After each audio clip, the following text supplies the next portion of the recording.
one of the most important tools that the PBOC, the Central Bank of China, uses is secrecy. It really doesn't tell us what it thinks. It doesn't tell us what it plans to do.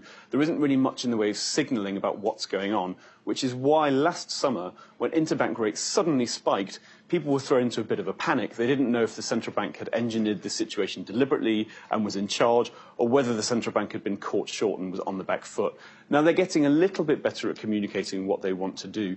In particular, they're using the Weibo microblog occasionally to announce things that they've done a few days later.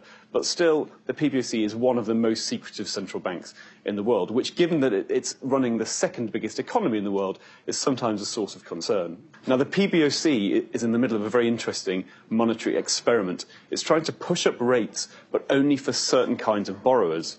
So recently we've seen interbank rates have been spiking. They've been very volatile for the past year.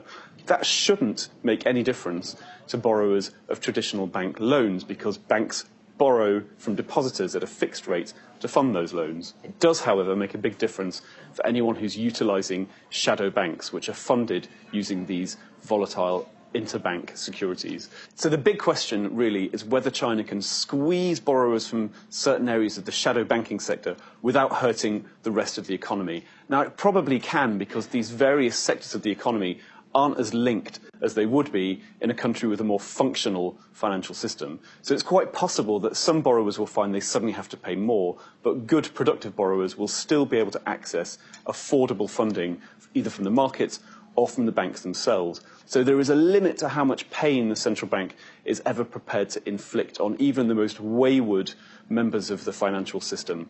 And that's why, when it comes down to it, the central bank tends to intervene at the last minute, pump a little bit more liquidity in the system, and make sure that everyone is taken to the brink but no further.